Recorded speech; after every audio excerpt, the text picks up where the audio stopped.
what the hell is it? Because all you real estate clowns only think about equity in your real estate. So let's talk about social equity today.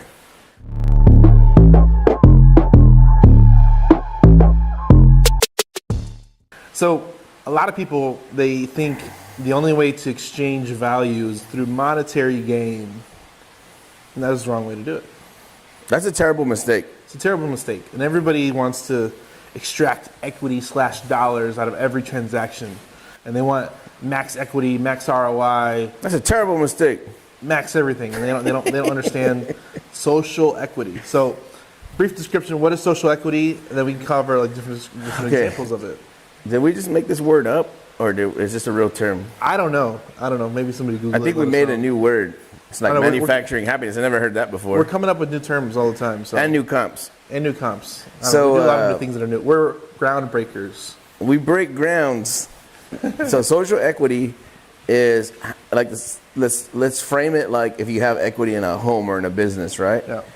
If you have a big property with it's a mansion and you remodel it, it has a certain amount of equity from the day you buy it, you remodel it, and then you sell it or you keep it as a rental. Yep. Whatever happens, there's a certain amount of profit on top of that asset. But that's the only way that people that are in real estate, they're Neanderthals, and they don't think about that there's also social equity between people. So friends, Chris Root says allies, better than friends. Yep. But you have people in your circle that, I don't want to say they owe you something, but they owe you something. Yeah, however you want to. Like you've done so much good for them that now they would love to repay it. Yeah. So it's creating equity with a person. So a lot of people, and I think Chris calls it allies. So he's trying to create allies to do more business with, because everybody wants to do one transaction, and I think the ability to understand the social equity part is you want to do more business with more people over and over again, because you're always having that relationship in place, and you can build that relationship literally to infinity. But a lot of people, they do one transaction, and this is with short-sightedness of wholesalers. I got 30 buyers, and there's no offense to you guys where you're trying to make max profit, but at some point you got to understand the relationship between you and that buyer. And that buyer that you have a relationship with could be your lender in the future. He could give you the business in the future where you're managing his flips. He can give you so much more opportunity than just he's buying that and exchanging that one transaction over that one time, and that's it. I think that if you develop relationships, right? I hate sayings, right? Because I'm not good at remembering them. Because I don't need them, yeah. Right? It's like it's the ether of who I am. Yeah. So I hear a saying and I'm like, deletes all the words because I know what you're saying. Yeah. Right? But they say it's not what you know, it's who you know. Yeah. That is massive. That's a massively underrated context, I guess. I don't know what it is. If you have valuable relationships, it's worth more than all the money on the planet. Yep. Because you could send out a couple text messages and make 100 bands if you know the right people. Send a couple text messages and raise 100 bands. Raise a couple 100 bands with a couple text messages. $1 million worth of text message made. So I want to cover a first example. So you can everybody has social equity, no matter if they're in real estate or not, whether they're different relationships. Everybody has social equity. So we're going to cover different examples of this, and I want you to think about every one of these, because each one of these are building social equity if you build that relationship with that person. So first one that comes to mind is our first subdivide we ever did, 107 acres. The seller, first 7-figure deal we did with owner financing, $200,000 down. If you heard the story, it's in a bunch of places. But that seller, we did the deal. We did what we said we're going to do. 9 months later, complete the deal. We finished the deal, and most people would end right there. But no, seller comes back. I have 15 acres on the other side of town. Can you help me? Anthony's like, no, I don't have any experience in that. It's commercial land. I don't know what I'm doing. And the seller pretty much forces us. He bends Anthony's arm behind his back. And he's like, you're going to do this deal. You're going to do this deal whether you like it or not. And gave us amazing terms. And we ended up working that. We're still working that second deal with him. And that's social equity. We did such a good job, and we said what we were going to do with that first transaction. Massively over delivered. Massively over delivered. He's like, you're going to do the second transaction, whether you like it or not. You're going to do it. You're going to figure it out. You're going to take my multi-million-dollar property and you're going to do the transaction with me. Yep. Well, no, I don't. How much time are you going to give me? How much time do you need? Like a year or two? Okay. Okay. That's a totally different conversation. And we even told them, we're probably going to make multiple 7 figures on your property. We're going to make 8 figures on this property. And he's like, I don't care. I don't care. You're going to do the deal, and I want you to make money. And I'm like, what? Okay. I tried to walk away. You did, multiple times. Yeah. Multiple times. So that's social equity with a seller. Another one that comes to mind is social equity with your attorney. Attorney is a good one. Ooh, this is probably my favorite one because I have a love-hate relationship with attorneys. I think attorneys are the car salesmen of the legal world. Yeah. They're like hucksters, fast talkers, and You got to kiss a couple frogs. they suck at their job. Yeah. They're cool guys to hang around. They're very knowledgeable. They're very wise, but they're suckers, man. They'll try to get you. We've had a couple bad attorneys. Yeah, they're hurting for money, so they just hustle you, super sell you on doing the deal with them. Like, and they get the money. I need a $10,000 retainer. They're cash poor. I need a $10,000 retainer, and then I'll let you know when I need more.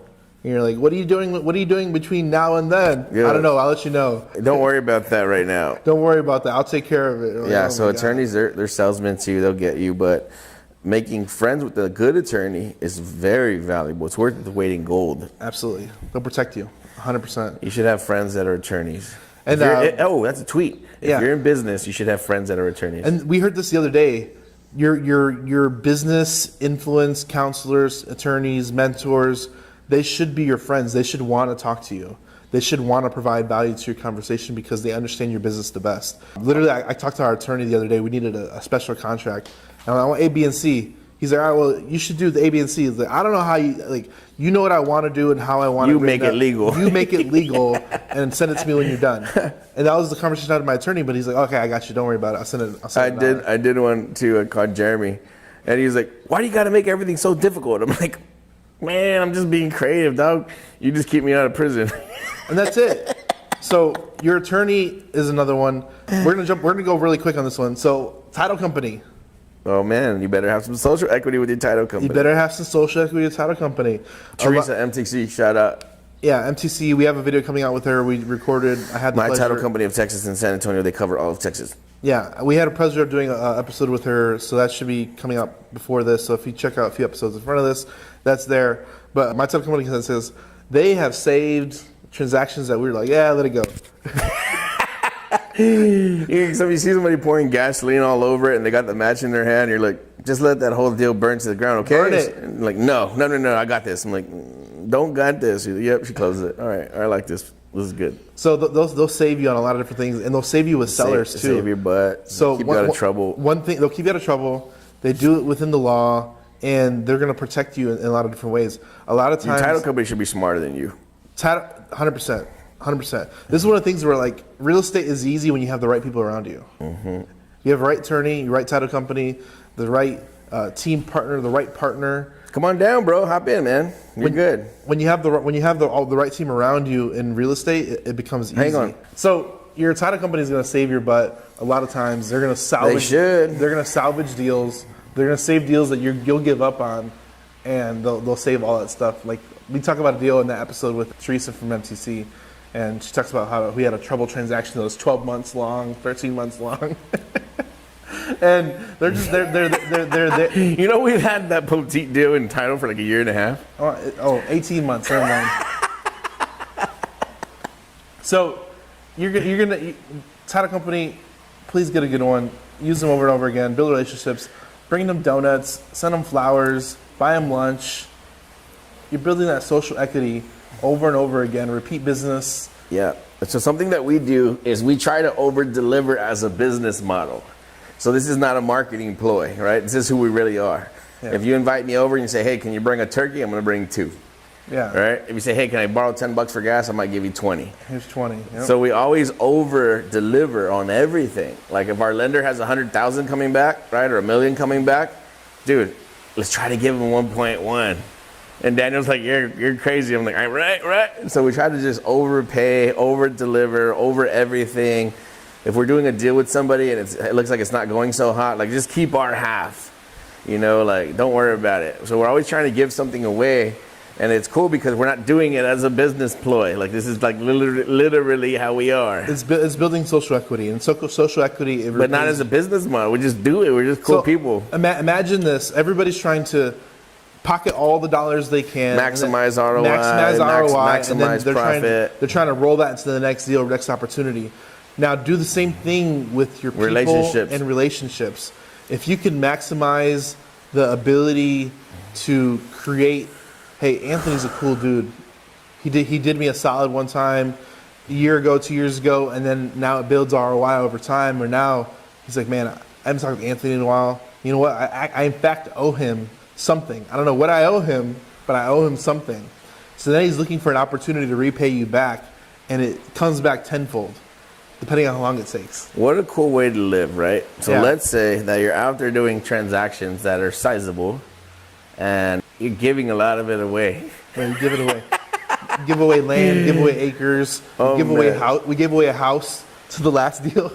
Yeah, people are just like, it doesn't make sense as a business model. It's a terrible business model. Terrible. This is not financial advice, but the results may vary if you do it right without expectation of receiving back. You're not going to give so much that you're like starving to death, but if you can give something away, give it away and watch what happens.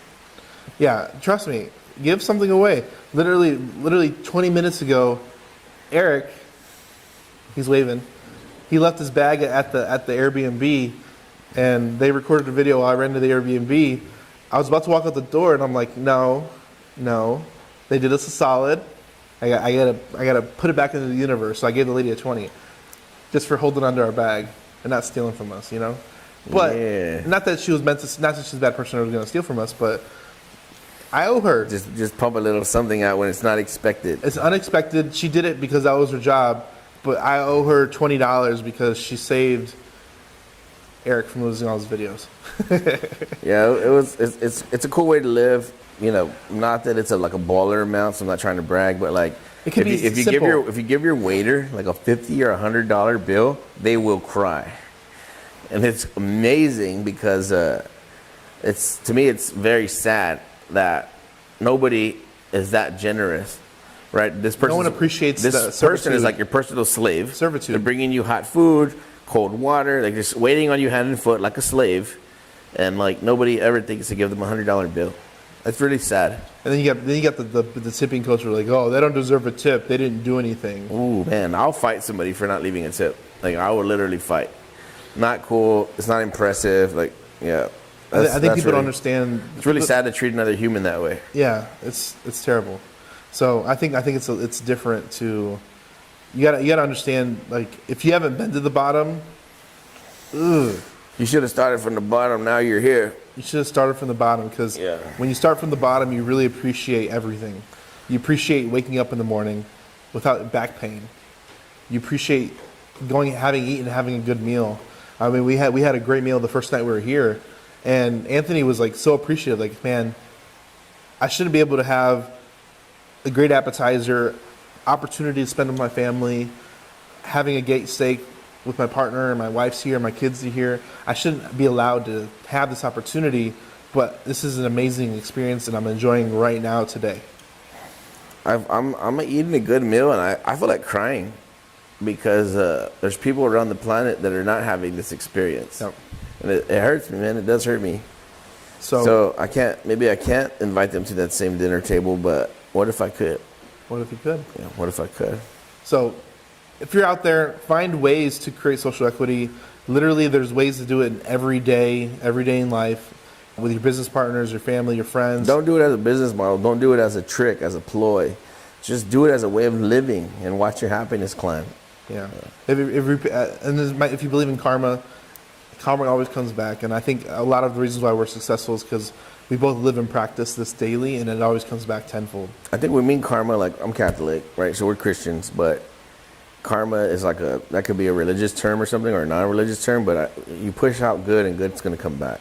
That's it. Oh, one more thing.